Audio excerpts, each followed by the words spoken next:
Winner কে দুজনের মধ্যে? এই হলো মাটন, এই হলো মাটনের বিচারক। তুই কি জানিস তোর উপরে আজকে একটা গুরু দায়িত্ব? সেটা হচ্ছে তুই আগের দিন আমার হাতের মাটন খেয়েছিলি, আজকে মা রেঁধেছে মাটন।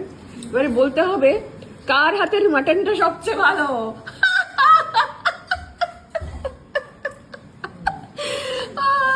এবারে ওর দাদা বেঁচে গেছে, ও দাদা নেই বাড়িতে, পুরো গুরু দায়িত্ব। কারণ আগের দিন 2 ভাই বোনে খেয়েছিল আমার হাতে, এবারে আজকে বলতে হবে। এবারে বিবেচনা করে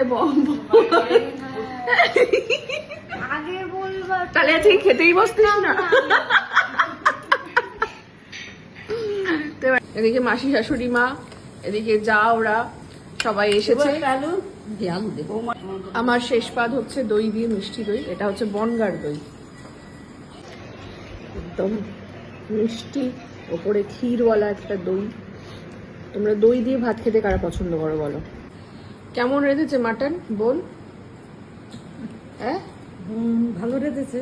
হ্যাঁ কিন্তু বলছি তোমার আগে রান্না তো আমি খাইনি, আমি ওই যে তোমাকে বিচারকের আসনে বসাইনি। এমনি কেমন হয়েছে? Normal view. নর্মাল হিসেবে ভালো হয়েছে। ভালো হয়েছে তো? আমরা তো ওয়েট করে আছি এই দিকের কি শাক দিয়ে মাছ ঢাকার চেষ্টা করছে। মাসির এখানে খাওয়া হয়ে গেছে। মাসি ফলাফলটা শুনবে বলে কিছুতেই উঠছে না, মানে এখানে দেখে তারপরে উঠবো। কিরে এখনো দেখ, খাবি মাটন না খাবি না? দেখ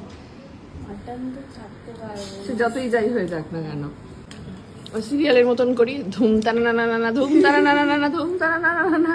এবারে এটা স্লো মোশনে আস্তে আস্তে মুখে তুলবি, হ্যাঁ সিরিয়ালের মতো। আজ তোমার পরীক্ষা তৃষা, সেটাই কমেন্ট করবো। আমাকে ভালো বলতো কমেন্ট করবে, আর ওদিকে ভালো বললো। আচ্ছা কেমন হয়েছে? তৃষা এবারে মুখে তুলে নিয়েছে মাটন, যেটা মার হাতে রান্না করা। এবারে বল উইনার কে দুজনের মধ্যে? দুজনে দুটো রান্না আলাদা আলাদা অন্যরকম। আগের দিনেরটা অন্যরকম ছিল, আজকেরটা অন্যরকম। তুই এই কি রাজনীতির হাওয়াতে তুই কি পলিটিশিয়ানের তোর পলিটিক্যাল কথা বলে? ও এতক্ষণ ধরে গুছিয়ে নিয়েছে কি এই উত্তরটা দেবে, দুজনের রান্না আলাদা আলাদা, মানে জানেই তো একইটা আলাদা, প্রসেসিংটা আলাদা, টেস্টও আলাদা। বুঝে গেছেন দর্শক বন্ধুরা। এইভাবেই যখন বাড়িতে এই ধরনের যখন মানে সংকটপূর্ণ এরকম কোনো উত্তর দিতে হবে, এরকম ভাবে উত্তরটা দেবেন, তাহলে বেঁচে যাবেন। কারণ মার হাতেও খেতে হবে, বৌদির হাতেও খেতে হবে, ও সেটা বুঝে গেছে। থ্যাংক ইউ সো মাচ, এটা মজাদার ব্লগ ছিল। টাটা। এই যে মাটন পড়ে গেছে, এবারে পরের লটে বসে গেছে বাবা খেতে। বলো কেমন রেঁধেছে, বললো খেয়ে। ফাইন হয়েছে। খাওয়ার আগে তুমি কি করে বললে ফাইন হয়েছে? গন্ধতে বললি হ্যাঁ পার্সিয়ালিটি করছে না? না ফাইন।